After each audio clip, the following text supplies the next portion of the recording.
नमस्कार दोस्तों, आप सभी का हार्दिक स्वागत है स्पेशल संडे में। मैं श्रीनिवास जाधव आपके साथ आया हूँ काम की बात करने। तो आज का हमारा विषय रहेगा काम की बात। प्रकृति का नियम है काम, खुशी की गंगोत्री है काम। कर्म से ही धर्म है, कर्म से ही सब कुछ है, कर्म से ही सफलता है। तो हम अपने देश के एक कर्मयोगी को सैल्यूट करते हुए अपनी बात को आगे बढ़ाते रहेंगे, जो भारत का इतिहास अपने स्वर्ण अक्षरों में लिखा। वो नीरज चोपड़ा फ़िलहाल ओलंपिक्स में अपनी कामयाबी को पा लिया है। तो उसने उसकी खुशकिस्मती या उसका लक ने उसको उसके मुकाम तक नहीं पहुंचाया, बल्कि उसकी मेहनत ने उसको उसके काबिलियत बनाकर वहाँ तक पहुँचाया है। उसकी खुद की मेहनत रंग लाई है। यही है कर्म का सिद्धांत। बहुत बार हमने कर्म का सिद्धांत सुना है, और सुनना और सीखना अलग बात है। तो सुनने से कुछ नहीं होगा, सीखना पड़ेगा। सीखना किसे कहते हैं? सुनने को सीखना नहीं कहते। सुनकर उसको अडॉप्ट करके अपनी ज़िंदगी में उसका इस्तेमाल करने को सीखना कहते हैं। मैं कोई मोटिवेशनल स्पीकर नहीं हूँ आपको मोटिवेशन करने के लिए। एक टीचर हूँ। टीचर होने के नाते मेरा एक फ़र्ज़ बनता है कि आपको काम की बात कहूँ, आपको सिखाने की कोशिश करूँ। तो चलते हैं हम इस सफ़र पर कि काम क्या होता है। तो आज के बच्चों में हम जो पेरेंट्स हैं, उनको अच्छे मार्क्स दिलवाना ही हम काम समझने को, काबिल बच्चा बनाने का एक ज़रिया समझ रहे हैं। तो ये बहुत गलत सोच है। बच्चों को फैसिलिटीज़ प्रोवाइड करना इसका मतलब नहीं है कि उसको कामयाब बनाना। उसके बारे में एक छोटी सी मैं स्टोरी कहना चाहूँगा कि एक छोटा सा भँवरा होता है। वो भँवरा अपने बच्चे को गर्भ से जन्म नहीं देता, बल्कि जो फसल पर रेंगने वाले जो कीड़े होते हैं, उस कीड़े को चुनकर लाता है और एक मिट्टी के घोंसले में उसको बंद करके चला जाता है।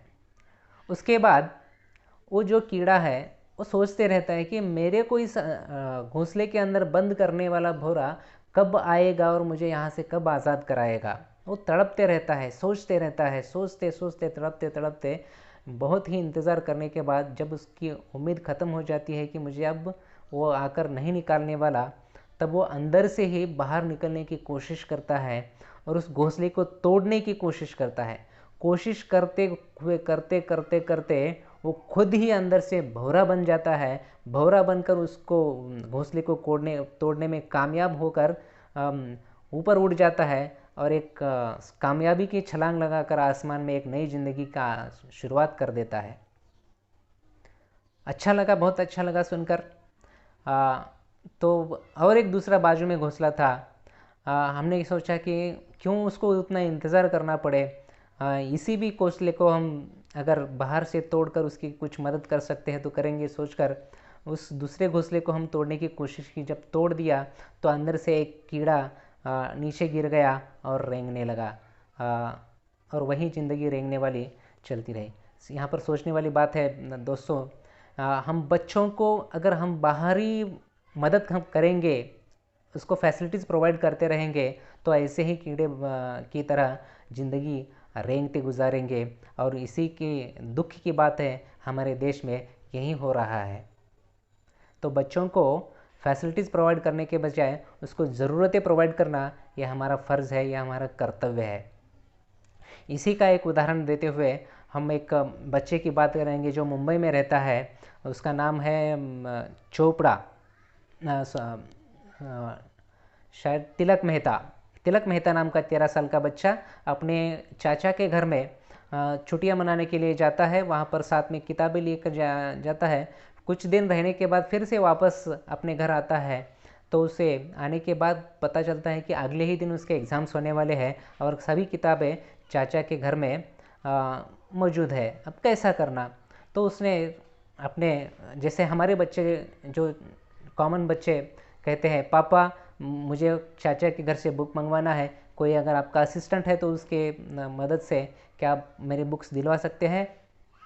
तो आम जनरल पेरेंट्स की तरह उसके पिताजी ने उसको वो फैसिलिटीज़ नहीं दिलाया, बल्कि कहने लगे कि बेटे हर किसी को अपना अपना काम होता है, तो आप अपना काम खुद से निपटा लो, हमको ऑफिस जाना है। तो पिताजी चल दिए। बच्चे को एक उसके सामने एक चुनौती मौजूद करके चले जाने के बाद बच्चे ने सोच लिया क्यों ना हम कुरियर से मंगवाते हैं।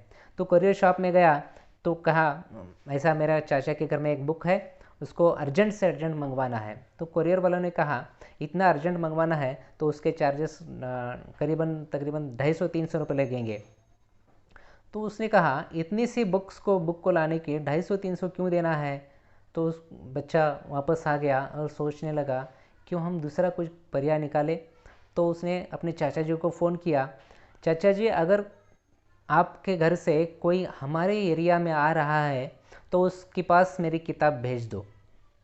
तो चाचा ने ठीक कहा और वो किताब लेकर बस स्टैंड के पास तरफ आते ही उसको एक आदमी मिला जो उस एरिया को जाने वाला था, उसके पास किताब दिया और वो किताब बच्चे के पास आ गई। लेकिन ये बच्चे की कहानी यहीं ख़त्म नहीं होती है।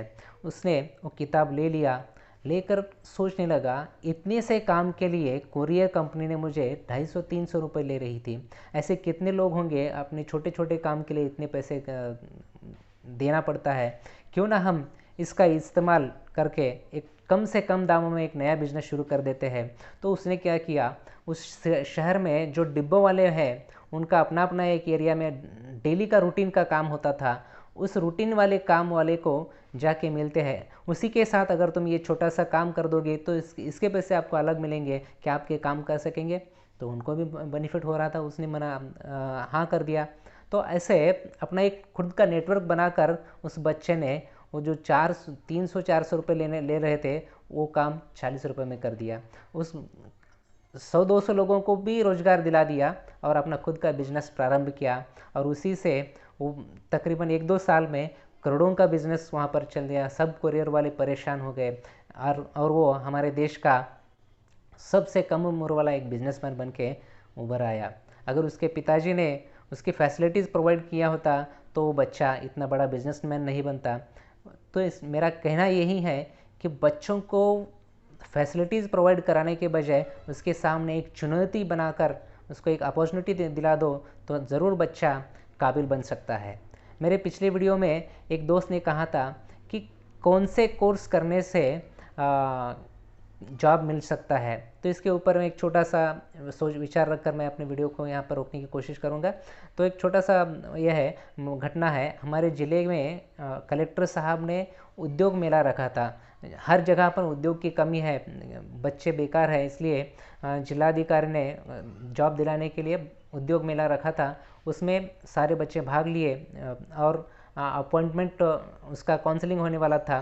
तो एक बच्चा अलग अलग डिपार्टमेंट में 4 डिपार्टमेंट में सेलेक्ट हो गया और आगे बढ़ रहा था वो इंटरव्यू देते देते।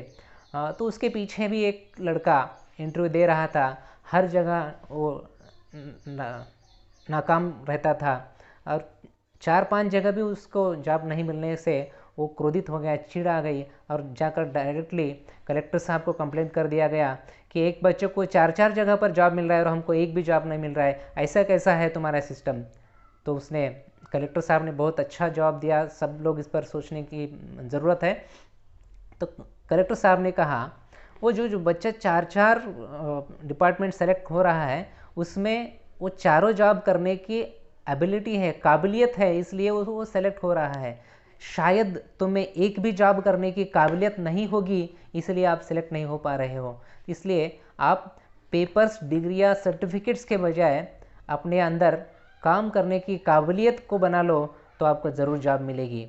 बहुत ही सोचने वाली बात कही कलेक्टर साहब ने। इसी के साथ वो बच्चा फिर से घर आकर अपनी काबिलियत को बढ़ाने की कोशिश करने लगा, वो बात अलग है। मेरा कहने का मतलब यही है कि काबिलियत बनाओ। पढ़ाने वाला टीचर हर बच्चे को एक ही रूम में, एक ही क्लास में, एक ही साथ सभी को पढ़ाता है, एक ही सिलेबस पढ़ाता है, लेकिन जब उसका एग्ज़ाम्स होता है तो रिज़ल्ट एक जैसे नहीं होते, अलग अलग होते हैं। सोचने वाली बात यह है कि अलग अलग क्यों होते हैं। तो सब लोगों ने तो सुना था लेकिन सुनना सीखना नहीं है, सुना हुआ विचार को उसके ऊपर मेहनत करना है, काम करना है, तो सफलता मिलती है। जैसा जितना जितना जो जैसा काम करेगा उतने उसको सफलता मिलेगी। चाहता हूँ, उम्मीद करता हूँ कि हर बच्चे को आप सभी ऐसे इंस्पायरेशनल, अंदर से इंस्पायरेशन, मोटिवेशन, काम करने की एक अपॉर्चुनिटी उसके सामने अगर कर देंगे, ज़रूर आपका बच्चा सफल होगा। इसी के साथ यहाँ पर हम रुकते हैं, अगले संडे मिलेंगे एक अगली सोच के साथ। तब तक लिए देखते रहिएगा। धन्यवाद।